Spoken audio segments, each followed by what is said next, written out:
As of now, I think my love for Guillermo Del Toro as a filmmaker is well established. I adore the man and his work. He plays in my favorite sandboxes with monsters, vampires, kaiju, giant robots, and in the Gothic world whenever he feels like it. The man is after my heart with every single movie he makes. In 2015, he went ahead and asked himself, what does this girl love that she hasn't gotten a whole lot of lately? And he answered with a Gothic love story with ghosts in a Hammer-esque setting and a mansion with walls that bleed and memories embedded in its construction. So, if you didn't guess it after all that, this is a love letter to Crimson Peak, a film that cannot be judged logically even after years as a film reviewer. And yes, years is an understatement, as that's over 20 years of film reviewing for me, and well, this film hit all the right notes, except for one, but we'll get to that later. In America, we bank on effort, not privilege. That is how we built this country. Let's start with the overall rating I'd give this film. In my totally, completely unbiased opinion, Crimson Peak is a solid 9.5 out of 10. There's only one thing that bugs me about it, and well, yeah, of course it does. That document there gave me my answer. That's the first honest reaction I've seen from you.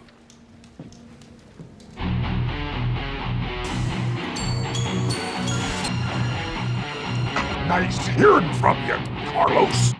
So, how does a film get this close to a perfect grade? Well, the story here is that perfect mix of Gothic period piece about love, jealousy, romance, murder, and ghosts. Yeah, ghosts, and that's where it's at, really. The film here is about a writer, a young woman who isn't taken seriously in the world of publication because, well, she's a woman, and a young one at that. Her father also doesn't take her ambitions of becoming a writer seriously and wants her to get married to a good husband. Enters a mysterious man who seems to be too good to be true, encourages her writing, and wants her. He's of course also interested in selling his invention to her father, a machine that extracts red clay. Blood red clay. This doesn't go as he'd like. Skipping a few details, her father ends up getting killed. She ends up marrying the mysterious charmer, moves into his dilapidated mansion, ends up living with him and his sister. We discover that the brother and sister are way closer than they should be, but he loves her, making his sister angry. Things get weird. Ghosts show up, she's poisoned, old flame comes back, people die, more ghosts, happy ending. Or something. It's way more complicated than this, but we don't want to spin this whole video to be all about the details of the story, as we could very well be if you get me going on this movie. The story here is well written by Guillermo Del Toro, who needs no introduction, I hope, and Matthew Robbins, whose other credits include Batteries Not Included, Close Encounters of the Third Kind, Mimic. He's got some cred, but no Gothic romances with ghosts and bleeding blood. So we can easily assume that some of that was from Del Toro, who loves the creepy stuff and the monsters and the ghosts. The one ick from the story is when it comes to the incestual relationship between the two leads. Yeah, it's kind of period appropriate. It's something that adds tension and creates weirdness, but could we have gone with childhood friends or orphanage roommates or something else? Look, I'm not saying we're going to sue. I'm just saying we have a case. We'll talk later. Ixnay, ixnay. Personally, I think the film would have little to no change had Lucille and Thomas been childhood friends or orphanage companions. There was a way around the incest, but it's there, so we shall live with it. In terms of rating, it does affect my rating, hence the 0.5 out of 10 removed from the film being perfect. I am pretty open to things. This is something that didn't need to be, so that's why the film doesn't get a perfect grade. The only love Thomas and I ever knew was from one another. In these rotting walls, hiding. Now, let's check out the cast. Some folks had issues with some of it, but I didn't. I went in there just hoping for good performances, and good is what I got. Actually, some of them are great. In terms of the cast, this is where I want to start, with two smaller parts that are so good they're chilling. Technically, there are 5 parts, but 2 actors. In the parts of Edith's mother and Lady Sharp, we get Doug Jones, and in the parts of Enola, Margaret, Pamela, we get Javier Bodet. 2 master monster actors, just the top best. Yes, the parts probably could have gone to ladies, but these 2 work great with Del Toro, and they are amazing at doing those creepy moves, the subtle variations that are present in the dead, and monsters and ghosts. We barely get to see them, but they push the creepy factor to 11, and they are so great and unexpected here. Beware of Crimson Peak. Having gone in not knowing this was a ghost story, their presence was very much welcomed and their performances are beloved. Now, back to the living, or at least the living characters in the film. Why go up there when people are dying to get down here? The lead here is Edith Cushing, whose last name cannot be an accident. The lead is played by Mia Wasikowska, who is perfect in the part. She's great at having that wide-eyed hopefulness about her. Then see it turn into love, then see this evolved into a sort of fear, then despair. Her work here is lovely. Playing her father, Carter Cushing, is Jim Beaver, and there's not one idjit anywhere in his dialogue. Of course, I've loved him on Supernatural, but here, his part is rather different. He gets only a few scenes, but he has an impact. Playing the mystery man who soon turns new husband to Edith, Thomas Sharp, is Tom Hiddleston. I mean, come on. Probably one of the best possible choices for a mysterious gentleman to sweep a girl off her feet. I mean, a different girl, not my type, but he's just so charming here. He plays the part just right. Charming and creepy. Playing his sister, Lucille Sharp, is Jessica Chastain, and she's just perfectly evil here. Her work is so on point, she steals all the scenes that she's in. She's amazing. Then we get Charlie Hunnam as Dr. Alan McMichael, a man in love with Edith, who ends up playing a very important part in her salvation. Hunnam is good here, but leaves us wishing he had more to work with. There's a whole supporting cast and everyone's good here. No one sticks out like a sore thumb, which says a lot about the script and direction. Well, I like it. Let me know what you think. I'll finish it now.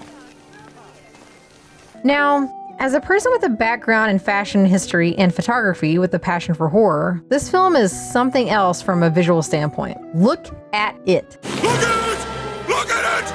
Look at it! I want all of you to look at it! The cinematography by Dan Lauston is just stunning. It's so beautiful. The film is framed and shot carefully, giving each scene a chance to be seen, to end up looking like a painting at times. The film is given the right attention from Lauston, and the editing by Bernat Villaplana gives each scene the time it needs to develop, especially the creepy moments, edited just right, giving them the right balance to be creepy and to instill fear. There is a dread that happens here in how the film is edited from the images given, getting perfect moments for the viewer. In these images, we get to see the careful decor, the use of color to create a world that is just right, one that is also just the right amount of off. The costumes by Kate Hawley need to be noted here. They are beautiful and period appropriate with a touch of daring. The design, choice of fabrics and colors, the way it all comes together with the hair and makeup creates dreamy looks and helps with the character creation. Of course, we cannot skip the love for the special effects. They are awesome, like nerd-tastically amazing. Horror at its best.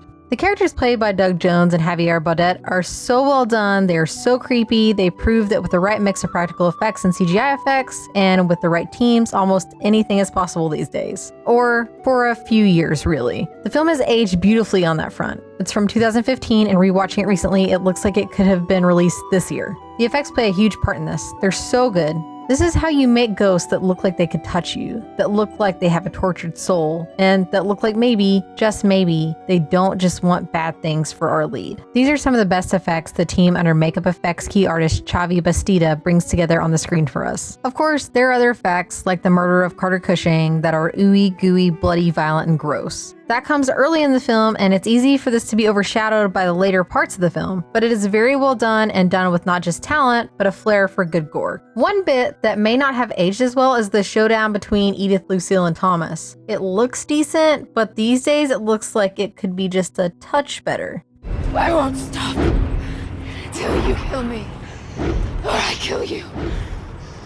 That being said, it's not the worst scene in the last few years, and given the rest of the film, it's easy to overlook. Also, that ending is fitting. It's overly dramatic, it's gothic, it's sad romance. It's the kind of ending that is perfect here. Kind of happy, kind of sad, like a good old tale of love and ghosts in a long bygone era, filled with beautiful people, a decrepit yet beautiful location where a writer of ghost novels could get her fill of inspiration while attempting to survive a diabolical plan. This ending is the only ending this film could have had. Spoiler, yes, both Lucille and Thomas, who had turned against his sister, needed to die here. There is a romance to it. There's a heroic death for a man who started off evil. There is a complete release for the poor woman victimized by the siblings. There's a clear closure for her. A sad yet perfect closure. Yeah, the effects on those last two ghosts are not perfect and distract from the scene a little bit, but once you're used to them, it's easy to rewatch the movie and ignore that little issue.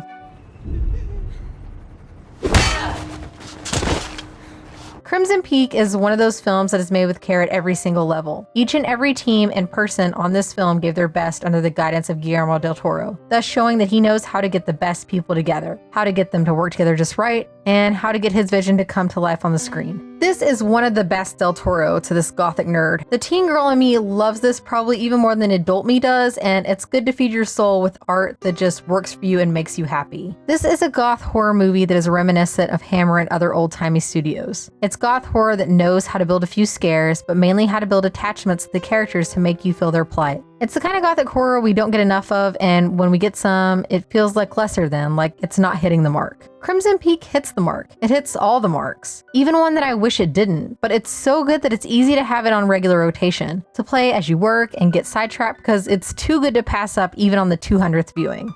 Loss. Revenge. Or love.